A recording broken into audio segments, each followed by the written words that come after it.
Penyakit hipertensi atau tekanan darah tinggi sering dijuluki sebagai the silent killer karena hampir tidak menunjukkan gejala. Padahal penyakit ini dapat menyebabkan komplikasi serius hingga kematian. Nah, kali ini saya akan membahasnya bersama Dr. Dina Nilasari, spesialis penyakit dalam, konsultan ginjal hipertensi, untuk Anda pemirsa Hidup Sehat Plus.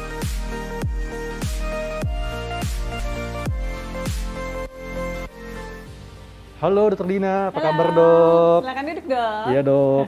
Wah, begini, ini kan terkait hipertensi dok ya. Pastinya masyarakat sudah familiar lah dengan istilah darah tinggi atau hipertensi. Tapi mungkin sebagian masyarakat itu belum tahu sebetulnya apa sih definisi hipertensi. Apakah orang yang suka marah, suka emosional itu dapat dikatakan hipertensi? Hipertensi itu apabila tekanan darah, jadi harus diukur dengan alat untuk mengukur tekanan darah, itu lebih dari 140/90. Jadi itu dulu kriterianya yang pertama ya. Terus kemudian kalau baru dicek sekali apakah udah hipertensi nih, pertanyaan gitu kan. Betul. Ya. Jadi itu bukan pemeriksaan sekali aja, jadi not in one visit. Iya. Jadi harus beberapa kali pengecekan, kurang lebih 2-3 kali. Kemudian itu rentangnya 1 minggu sampai 4 minggu. Gitu. Setelah memang kita cek beberapa kali dan konsisten tinggi, baru kita sebut hipertensi, dan itu pun juga ada kriteria macam-macam lagi. Jadi kalau misalnya ada yang namanya out of office hypertension ya, jadi itu namanya mass hypertension. Pada saat dia di dokter tensinya normal, tapi pada saat dia di rumah tensinya tinggi gitu. Ada juga sebaliknya dok, namanya white coat hypertension. Jadi tensinya saat ketemu dokter nih naik ya? Naik, tapi di rumah biasanya normal. Nah ini juga kriteria-kriteria ini yang biasanya tidak umum ya. Jadi harus kita diagnosis lebih jeli lagi gitu. Jadi artinya naik turunnya tekanan darah itu dipengaruhi oleh faktor fisik dan juga psikis dok ya? Iya banyak banget Betul. Faktornya, termasuk cara mengukur tekanan darah itu sendiri. Jadi ada beberapa kriteria yang memang harus dipenuhi dalam hal mengukur tekanan darah. Nah apabila kaidah itu tidak dipenuhi, kadang-kadang tekanan darahnya jadi tidak sesuai dengan keadaan yang sebenarnya gitu dok. Hipertensi ini kerap dijuluki sebagai the silent killer karena hampir tidak menunjukkan gejala. Nah sebetulnya dok, supaya masyarakat bisa lebih aware, apakah ada gejala-gejala yang menunjukkan bahwa ini sedang naik atau mengalami tekanan darah tinggi? Hipertensi ini kita sebut silent killer karena mostly itu nggak ada gejala. Yang bergejala adalah sebenarnya tekanan darah udah tinggi banget. Jadi yang udah benar-benar ada, kita sebutnya target organ damage ya. Jadi itu sudah mulai bergejala, utamanya biasanya nyeri kepala ya. Tapi sebenarnya ada conflicting evidence antara apakah hipertensi sebenarnya bergejala apa enggak. Betul. Jadi ada penelitian yang mengatakan enggak bergejala, tapi ada yang bergejala. Menurut saya itu sangat individualis ya. Betul. Jadi setiap pasien itu berbeda-beda. Nah, kemudian untuk gejala, kita biasanya yang bergejala adalah yang namanya secondary hypertension. Jadi gejalanya itu sebenarnya adalah gejala penyakit yang lain atau penyakit penyertanya, tapi bukan gejala hipertensi itu sendiri gitu dok. Misalnya nih gejalanya tadi yang saya sebut nyeri kepala hebat. Kemudian ada yang matanya kabur ya atau blurred vision. Itu gejala yang kita anggap itu merupakan gejala berat sebenarnya. Jadi harus segera ke rumah sakit. Gejala lain apabila hipertensi itu ternyata berhubungan dengan penyakit ginjal. Misalnya pipisnya ada berbusa, kencing berbusa ya. Misalnya ada darah juga, kita ngelihat ada darah. Ataukah pada pemeriksaan lab ada mikrohematuria atau darahnya itu samar gitu. Jadi artinya gejala hipertensi ini adalah efek akumulasi dari kerusakan yang ditimbulkan oleh tekanan darah tinggi dok ya? Iya. Termasuk kerusakan ke pembuluh darah sendiri, iya, betul. Ke organ lain seperti ginjal dok? Iya, jadi tekanan darah itu ada yang sekunder atau primer. Sekunder artinya ada penyebab lain yang menyebabkan hipertensi itu. Jadi biasanya sih ada penyakit ginjal dulu, baru kemudian itu menimbulkan hipertensi ya. Ataukah hipertensi itu sebagai primer, hipertensi dulu dalam waktu yang lama, kemudian menjadi komplikasi ke ginjal gitu. Jadi hubungannya timbal balik, Dok. Ini kan karena dia dampaknya berakumulasi, apa dok efek yang paling buruk yang dapat ditimbulkan oleh hipertensi? Oke, jadi hipertensi ini kita sebut silent killer karena dampaknya tuh banyak banget, termasuk yang paling berat adalah cardiovascular disease atau stroke ya. Dan juga kena ke ginjal juga yang tadi saya sebutin.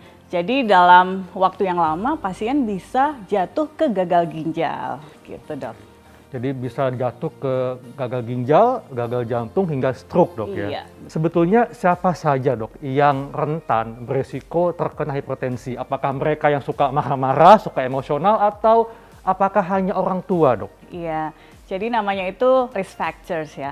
Faktor risiko hipertensi apa aja sih? Jadi yang pertama itu adalah lifestyle. Gaya hidup ya? Iya, bener banget, merokok, kemudian alkohol ya.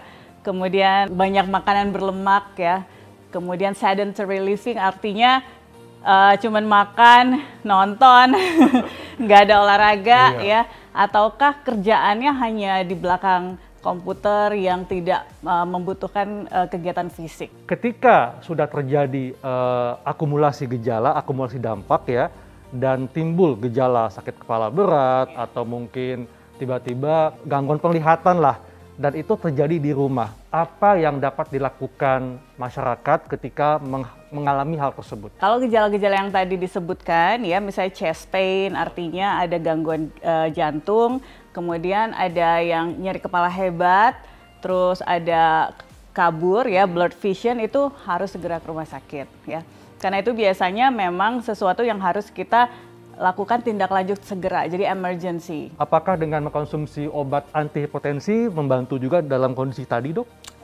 Iya, pada saat pasien memang sudah didiagnosis sebelumnya ya dok, sudah kita diagnosis dan pasien sudah diberikan obat hipertensi, itu bisa langsung minum obat hipertensi, tapi pada saat pasien baru punya gejala itu mungkin harus hati-hati juga. Karena yang saya sebutkan tadi, yang nyeri kepala hebat bisa aja itu disebabkan oleh stroke yang berdarah.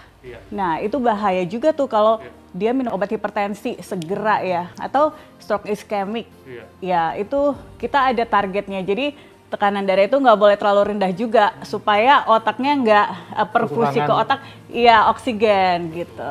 Artinya memang kalau sudah terjadi gejala-gejala akibat efek yang sudah terakumulasi itu mau tidak mau harus segera datang ke rumah sakit, dok ya, untuk mendapatkan pertolongan segera.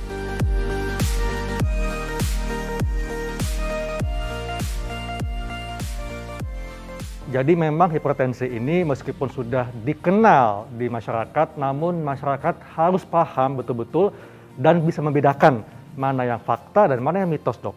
Contohnya yang pertama, dok ya, fakta atau mitos kalau hipertensi disebabkan karena faktor keturunan. Fakta ya, tapi sekali lagi itu memerlukan faktor-faktor yang lain. Jadi kalau misalnya memang ada genetik, orang tua kita mengalami hipertensi, risiko kita meningkat. Tapi apabila kita memperbaiki lifestyle yang bagus, kita bisa terhindar dari hipertensi.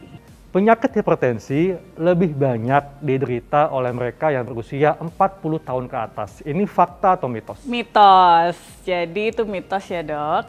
Jadi hipertensi ini menyerang semua usia, dari anak-anak sampai dewasa ya. Tapi memang pada usia di bawah 30 tahun, kita harus mencari namanya secondary hypertension. Jadi ada beberapa pemeriksaan, karena itu biasanya bukan hipertensi yang primer yang saya bilang tadi ya. Jadi ada penyebab lain yang menyebabkan hipertensi, dan itu yang harus kita terapi. Pesan nih kepada masyarakat supaya masyarakat lebih aware dengan penyakit hipertensi dan andai kata sudah terdiagnosa, tetap semangat untuk menjalani hidup, dok. Nggak ada cara mendiagnosis penyakit ini selain kita mengecek tekanan darah kita. Sekarang banyak banget nih pasien yang akhirnya tahu hipertensi karena pada saat vaksin mereka harus dilakukan pemeriksaan tekanan darah. Jadi mereka akhirnya tahu tensi saya 180 ya gitu. Jadi ya itu tadi, kita harus memang rutin memeriksakan tekanan darah kita, dok. Oke, dan tentunya tetap lakukan pola hidup sehat, Dok ya. Iya, itu penting banget karena semua penyakit berawal dari pola hidup. Terima kasih untuk penjelasannya dan Sama-sama, tentunya semoga kita semua terhindar dari penyakit hipertensi. Nah, pemirsa, demikianlah perbincangan saya dengan Dr. Dina. Saya Dr. Hekalan Syari dan Dr. Dina Nilasari, spesialis penyakit dalam konsultan ginjal hipertensi untuk hidup sehat plus.